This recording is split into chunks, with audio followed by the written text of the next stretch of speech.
Hey, Billy. We're into the longs. Yeah, I promise I'll wait. All right? Yeah, I won't lecture too much in. No, it's fine. It's fine. We do 3 parts. Not sure everyone will come on the entire.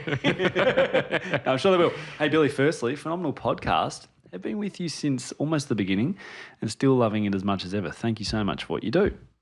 My first question is around attachment and sleep training. I have the most gorgeous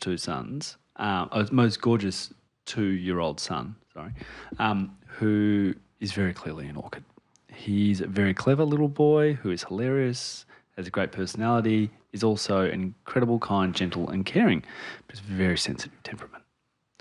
He has always been a very poor sleeper, regularly waking up multiple times at night. He doesn't sleep through the night still, which I think is okay, although I'm very tired. But other family members disagree. A good night is probably 1 to 3 wakes, but for a long time, he would regularly be 10 plus times a night.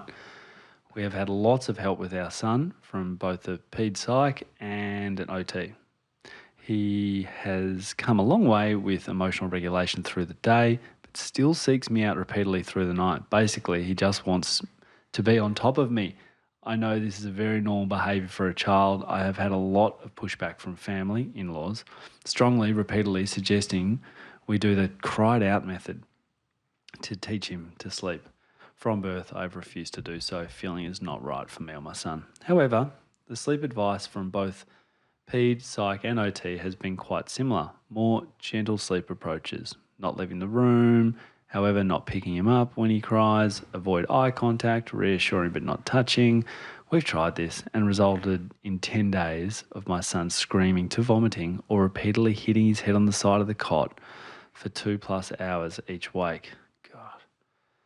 And still waking every sleep cycle or more. We stopped at day 10 because my son and I were both completely emotionally, mentally and physically shattered. The family's commentary at that point was just needed to push through longer and it would have worked. That it was a failure in our willpower. My gut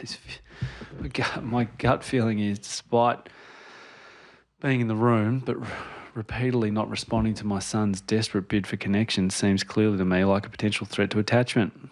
Sleep is a huge part of our lives, and I can't see how this wouldn't affect attachment when he is so distressed and I don't respond to his need to stress properly. Is this type of sleep training a threat to secure attachment? We have resorted back to bed sharing, the only way we have found calm around sleep time.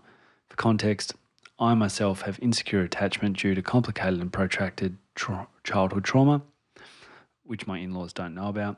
However, through 20 years of excellent therapy, I've come a long way.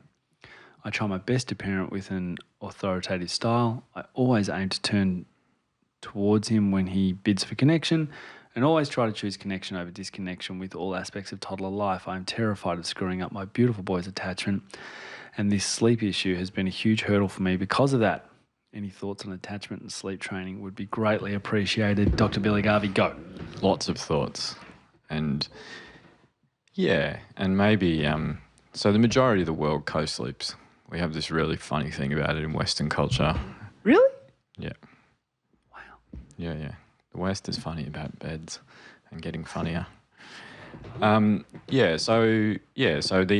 given insight, this is going to sound full of myself, but myself and one of my favourite colleagues wrote the national guidelines around this, published research on this, and every week this afternoon we have an Unsettled Babies clinic that has one of the best maternal and child health nurses in the country, the whole infant mental health team and our team in it, and we come around families that are struggling with this. So fair to say, given the hospital you're at, you're one of the leading people in the Unsettled Babies sort of space? Oh, well, let's not. Okay. I know you wouldn't say it, but it sounds like it. They sound like pretty good creds. Yeah. I'm not saying leading person. Maybe I've termed that poorly, but crack on. You know what you're on about. So, yeah, and our 10-month-old, 95% of the nights sleeps in between us, and I frequently am in bed with my 3-year-old. Yes. So that's what I think about it. In however many thousands of families I've talked to about sleep, I have never used controlled crying. I've never spoken about it. I've spoken about it when it comes up. I've never suggested it. There is some evidence about it and, some of my amazing colleagues built that evidence, but the way that I practice my experience is that kids don't learn anything in distress. So the kid who's melting down and having a hard time, especially if they're under 6 months, if they're under 6 months, you cannot spoil them. So do whatever you need to do. I would say over that age, they learn how to self-soothe in times of calm with support, not because we run a clock and say, you're going to learn it in 5 minutes and they scream it out and exhaust themselves. So the other thing is, and I'm a bit like this parent, I get no time with them. So when Evie wakes up screaming, crying, she's having a nightmare, which is happening almost every night at the moment because of just how much little time we're getting with her, I actually enjoy going into her and comforting her.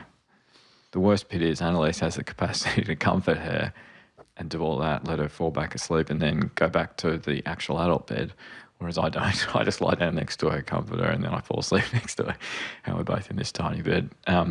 So, yeah, that's what I think. Like, I think that, it is an attachment thing. There's evidence around this as well that, there's an association with sleep and attachment. There's even evidence around, and it's beautiful. We should go into it in a future sleep one maybe because we should go back to it, around sleep architecture, so the brain waves and how healthy you sleep.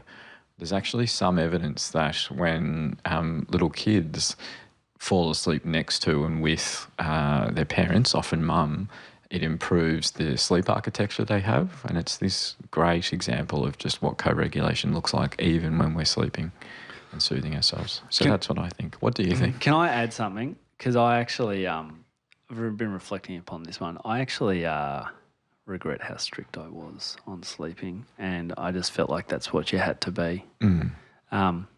Particularly with my first daughter, I was really strict. I don't know why. Yeah, I was seeking control. Totally, but there is this pressure on it as well. But that's actually not. I don't think that's how you teach kids how to self-soothe. I think you teach them how to do it gently. Don't get me wrong. There isn't there's a way you do it, and we'll step through it another time. But it's not cry it out, figure it out on your own. Yeah. I'm going to support you and teach you how to self-soothe and calm yourself to sleep. But what I did regrettably was that instead of letting them into my bed, that was the one thing I didn't do, particularly with my firstborn, is I'd like then get in cars and drive around Melbourne in the wee hours of the morning. Yeah, I remember. Ridiculous in hindsight. I should just let the kid in bed and we could have all slept. That's my point. So, I can't get Evie into bed, mate. 5 a.m. she was screaming this morning. I was up until God knows when doing the podcast. I was like, yeah, just come in here. She's like, no, I don't want to sleep. Annalise, who's amazing, shot up first. But I agree with you, mate. So much shame, so much pressure. So much pressure. Hardest point can be like after a long day trying to get sleep yourself. This podcast is brought to you by Guiding Growing Minds, a social enterprise that aims to give all children the best opportunity to reach their potential and succeed in living rich and meaningful lives.